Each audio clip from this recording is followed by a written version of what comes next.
Pharma ടോക്കിലേക്ക് ഏവർക്കും സ്വാഗതം. ഇന്നത്തെ നമ്മുടെ ചിന്താവിഷയം പ്രമേഹം അഥവാ ഡയബറ്റിസ് എന്നതിനെ കുറിച്ചാണ്. ഡയബറ്റിസ് രണ്ട് തരമുണ്ട്. ഒന്ന് ഹെറിഡിറ്ററി, രണ്ട് ഫുഡിൽ നിന്ന് വരുന്നത്. ഹെറിഡിറ്ററി നമ്മുടെ ജീൻ വഴി നമ്മുടെ മാതാപിതാക്കളിൽ നിന്നും കഴിഞ്ഞ തലമുറകളിൽ നിന്നും നമുക്ക് പാസ് ചെയ്ത് വരുന്നത്. രണ്ടാമത്തേത് ഫുഡ് വഴി വരുന്നത്. ഫുഡ് വഴി വരുന്നത് കാർബോഹൈഡ്രേറ്റ് അടങ്ങിയ ഫുഡ് നമ്മൾ കഴിക്കുമ്പോൾ നമ്മുടെ ആഹാരത്തിലൂടെ ആമാശയത്തിലെത്തുന്ന കാർബോഹൈഡ്രേറ്റ് ആമാശയത്തിലെ ഡൈജഷൻ വഴി അത് ഗ്ലൂക്കോസായി മാറുകയും ഗ്ലൂക്കോസായി ബ്ലഡിലോട്ട് എത്തുമ്പോൾ നമ്മുടെ പാൻക്രിയാസ് പ്രവർത്തിച്ച്, പാൻക്രിയാസ് നമ്മുടെ അബ്ഡോമിനൽ സ്ഥിതി ചെയ്യുന്ന ഒരു അവയവമാണ്. ആ പാൻക്രിയാസിൽ നിന്ന് ഇൻസുലിൻ ഹോർമോൺ പുറപ്പെടുകയും ആ ഇൻസുലിൻ ഹോർമോൺ ഈ ഗ്ലൂക്കോസിനെ ഓരോ കോശങ്ങളിലേക്ക് കടത്തിവിടുകയും ചെയ്യുന്നു.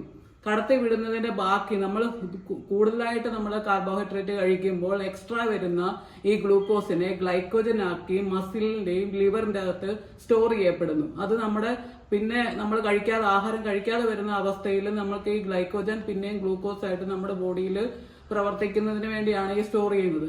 അത് കഴിഞ്ഞ് അതിൽ നിന്ന് പിന്നെയും എക്സ്ട്രാ വരുന്ന ഗ്ലൂക്കോസിനെ അത് കൊഴുപ്പായിട്ട് ഫാറ്റായിട്ട് നമ്മുടെ പാൻക്രിയാസിലും ലിവറിലും അടിഞ്ഞു ചേരുന്നു.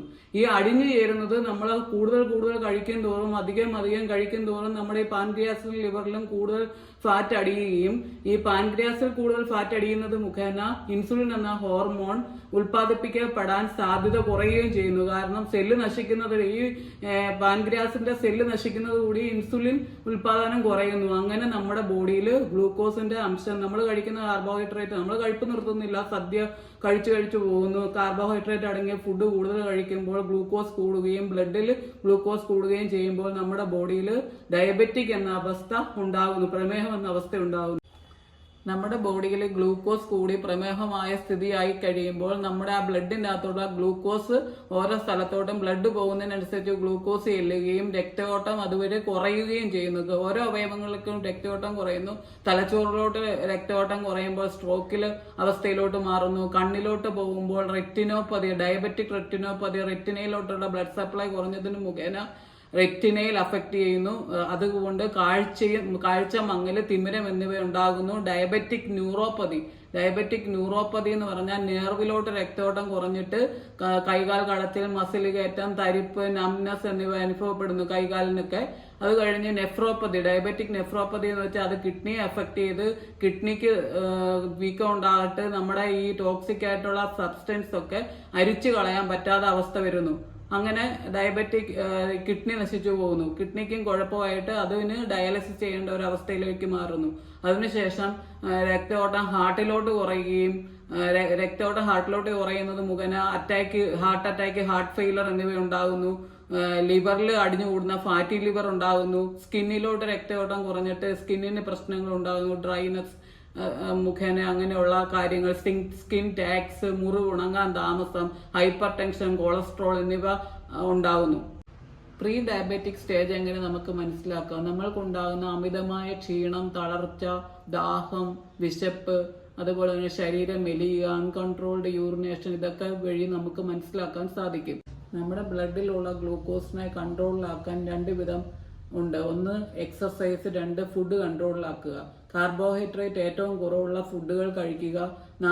നാര് അടങ്ങിയ ഭക്ഷണങ്ങൾ, അതായത് പച്ചക്കറികൾ, ഇലക്കറികൾ, അതിനോടൊപ്പം ധാരാളം വെള്ളം കുടിക്കുക. മധുരം കുറഞ്ഞ പഴവർഗ്ഗങ്ങൾ, അതായത് ആപ്പിൾ, പേരയ്ക്ക, സബർജല്ലി മുതലായ സാധനങ്ങൾ കൂടുതലായി കഴിക്കുക. മധുരം കൂടുതലുള്ള പൈനാപ്പിൾ, മാങ്ങ അങ്ങനെയുള്ളത് ഉപേക്ഷിക്കുക. വാഴപ്പഴം എന്നിവയൊക്കെ കഴിയുന്നത് ഉപേക്ഷിക്കുക. അതിലൊക്കെ നല്ല മധുരമുണ്ട്, നല്ല ഗ്ലൂക്കോസിന്റെ അംശം കൂടുതലായിട്ടുണ്ട്.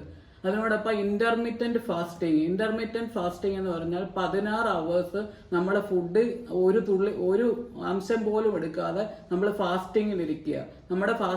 അതിനുശേഷമുള്ള 8 മണിക്കൂർ നമുക്ക് ആഹാരം കഴിക്കാം, ആവശ്യത്തിന് മാത്രം. അത് കൂടുതൽ കഴിച്ചാൽ പ്രയോജനമില്ല, ആവശ്യത്തിന് മാത്രം കഴിക്കുക. ഈ 16 മണിക്കൂർ നമ്മൾ ഫുഡ് കഴിക്കാതിരിക്കുമ്പോൾ, അത് രാത്രി ഉൾപ്പെടെയുള്ള സമയം നമ്മൾക്ക് എടുക്കാം.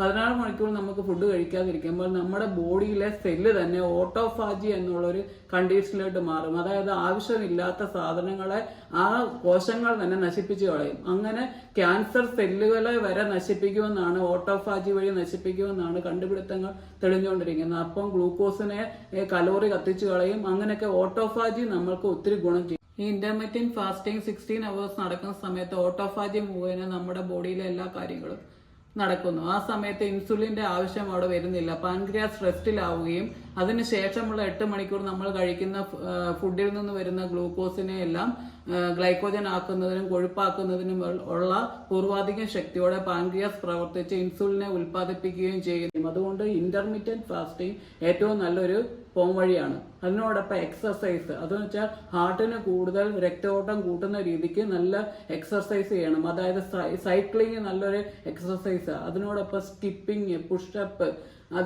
സ്വിമ്മിങ്, അതിനുമ്പോൾ നടക്കുമ്പോൾ തന്നെ നമ്മുടെ കൈയും കാലും നല്ലപോലെ ആട്ടിയുള്ള നടപ്പ്, ഇതൊക്കെ നമുക്ക് ഒത്തിരി ഗുണം ചെയ്യും. അങ്ങനെ നമ്മൾ കൺട്രോളിലാക്കി വെച്ചുകൊണ്ടിരിക്കുക. എന്നിട്ട് ഇടയ്ക്കിടയ്ക്ക് ടെസ്റ്റ് ചെയ്യുക. ടെസ്റ്റ് ചെയ്യുമ്പോൾ നമുക്ക് കൂടുതലായിട്ട് കാണുകയാണെങ്കിൽ, ഗ്ലൂക്കോസ് കാണുകയാണെങ്കിൽ ഡോക്ടറുടെ വിദഗ്ധമായ ചികിത്സ സ്വീകരിച്ചതിന് ശേഷം മെഡിസിൻ സ്വീകരിക്കുക. ഇതാണ് അടുത്തത്. എങ്ങനെ ചെക്ക് ചെയ്യാം? ഇൻസുലിൻ ആണെങ്കിൽ ഇൻസുലിൻ എങ്ങനെ എടുക്കാം? മെഡിസിൻ പലവിധമുണ്ട്. അത് എങ്ങനെയൊക്കെയാണ്, ഓരോന്നിൻ്റെയും ആക്ഷൻ എങ്ങനെയാണ് എന്നൊക്കെ ഉള്ളതിനെ കുറിച്ച് കാണുന്നത് വരെ കാത്തിരിക്കുക.